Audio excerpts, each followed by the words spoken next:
Well एक बार फिर से चेन्नई सुपर किंग्स के कप्तान ऋतुराज गायकवाड़ ने बता दिया कि भाई वो किसी एक फॉर्मेट के खिलाड़ी नहीं है। आप उनको जहां पर रखोगे वो वहां आपको प्रूव करके देंगे। फिलहाल दुलीप ट्रॉफी खेल रहे हैं और वहां पर सेमीफाइनल में एक बहुत क्रूशल स्टेज पर जहां पर टीम को उनकी जरूरत थी वहां आकर के 184 रन की पारी खेली, 184, और वो भी तब जब उनकी टीम के टॉप 6 में से किसी ने भी 40 रन तक नहीं बनाया। फिलहाल west zone versus central zone का मैच चल रहा है जिसमें वेस्ट जोन की तरफ से वो खेल रहे हैं और ऋतुराज ने 206 बॉल खेली जिसमें well deserve double century, daddy 100 उन्होंने मिस कर दिया और 184 रन की पारी लगाई। इस पारी के बाद बहुत सारी बातें शुरू हो गई हैं कि यार ऋतुराज को काफी बार साइडलाइन कर दिया गया है। जब उन्होंने T20 में ऑस्ट्रेलिया के खिलाफ शतक लगाया तो उस टाइम बात हुई थी कि भाई इंडिया को उनका फ्यूचर स्टार मिल गया है, लेकिन अचानक से वहां से साइडलाइन कर दिया गया और फिर धीरे धीरे करके ये आते हैं, परफॉर्म करते हैं और फिर एक बार गायब हो जाते हैं। लेकिन यहां पर इनकी जो सेंचुरी है ये क्रूशल इसलिए है क्योंकि भाई होम सीजन आने वाला है टेस्ट का। इंडिया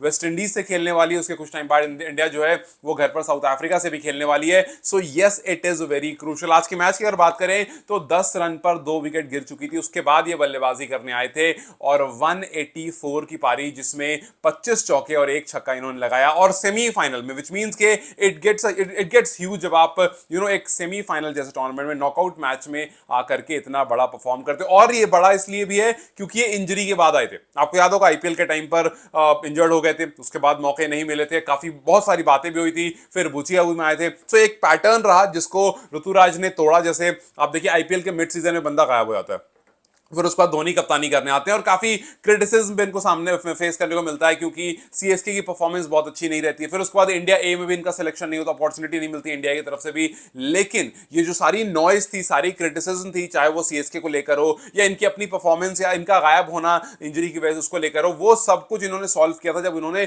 बुची बाबू में शतक लगाया था। बुची बाबू ने सेंचुरी लगाई, लोगों ने कहा कि भैया वापस आ गए, लेकिन वहां पर भी लोग इतना ठीक है भाई एक आध बार लग जाता है। लेकिन जब यहां पर आप आते हो दुलीप ट्रॉफी में और वो भी उसके सेमीफाइनल में आकर के ऑलमोस्ट 200 रन, मतलब 200 रन से थोड़ा सा पीछे रह गए, 16 रन रह गए, लेकिन ये 184 की एक बड़ी पारी है और आपने अपनी टीम को एकदम बढ़िया सिचुएशन में ला करके खड़ा कर दिया जब आपके ऊपर वाले बल्लेबाज ने, आपके ऊपर नहीं मतलब आपके आसपास वाले बल्लेबाज ने, क्योंकि जब ये बल्लेबाजी करने आए थे तब 2 विकेट गिर चुकी थी और टॉप 6 ने 40 भी स्कोर नहीं करा। 39 was the second highest in top 6 अगर आप ऋतुराज की पारी की बात करो तो। खैर उसके बाद अगर आप देखोगे ऐसा नहीं है कि बहुत नॉर्मल गेंदबाज को खेल रहे थे क्योंकि सेंट्रल जोन का बॉलिंग अटैक भी अच्छा है। सो अच्छे गेंदबाज के सामने खेल रहे थे। सरांश जैन को इन्होंने 55 रन मारे 58 बॉल में, हर्ष दुबे को इन्होंने 75 बॉल में 48 मारे, खलील अहमद जिन्होंने श्रेयस अय्यर को आउट किया, खलील अहमद जिन्होंने जायसवाल को आउट किया, उन दोनों को आउट करने का मतलब आप समझ रहे हो कि भाई we all know Khaleel Ahmed अच्छे गेंदबाज हैं और अय्यर जो कि अच्छी टच में चल रहे हैं, अय्यर जो इन पर सबकी नजर है, अय्यर जिनको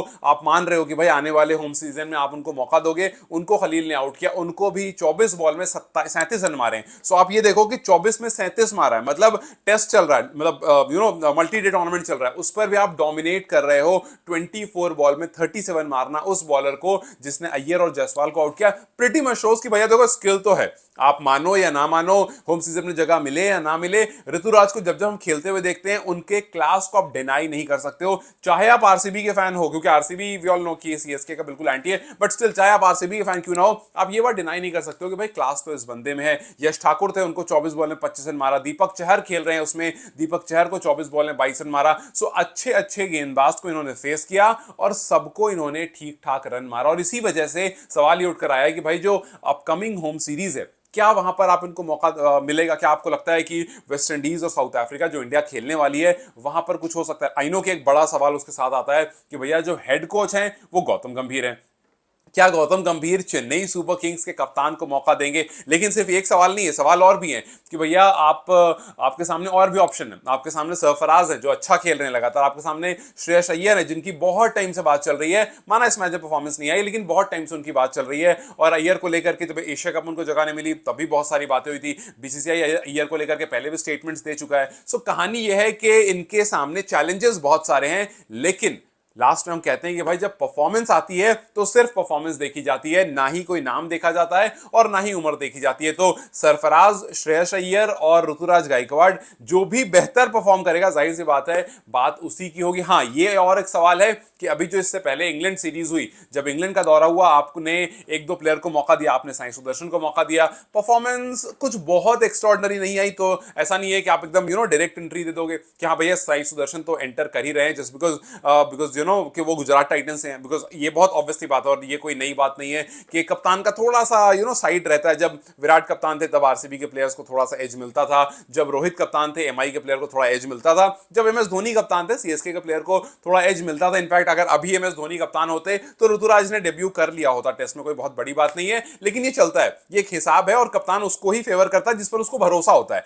तो अब सारा सवाल यह है कि क्या शुभमन गिल भरोसा दिखाएंगे, क्या शुभमन गिल ऋतुराज गायकवाड़ पर भरोसा दिखाएंगे और कहेंगे कि नहीं यार साई को अब हम थोड़ा सा रेस्ट देते हैं, हम क्योंकि हमने साई को मौका दिया था आईपीएल देख करके, यहां पर हम डोमेस्टिक देख करके मौका देंगे। घर पर खेला इन्होंने, टेस्ट सीरीज हो रही है, फिलहाल जो ये खेल रहे थे वो सेंटर ऑफ एक्सेलेंस बैंगलोर में खेल रहे थे, तो अपने घर की परफॉर्मेंस, अपने घर का एटमॉस्फेयर, उस कंडीशन में आकर के रन करना, सवाल बस ये खड़ा करता है कि और भी जो प्लेयर्स हैं जैसे करुण नायर हो गए, जैसे साई सुदर्शन हो गए, जैसे सरफराज हो गए, श्रेयस अय्यर हो गए और इस लिस्ट में ऋतुराज गायकवाड़ हो गए, इनमें से किसको मौका मिलेगा और ये शतक जो है कितना ज्यादा इनको हेल्प कर सकता है इंडिया में जगह दिलाने को। आपको क्या लगता है, क्या ऋतुराज की एंट्री हो सकती है या जब तक गौतम गंभीर हैं तब तक इनकी एंट्री होना मुश्किल है, या फिर पॉसिबल है? मुझे कमेंट सेक्शन में जरूर बताएं। Till then you guys take care, I will see you very soon and this is going to be very interesting if he scores some more runs in upcoming matches. मुझे comment section में जरूर बताएं। Till then you guys take care, I will see you very soon, bye bye.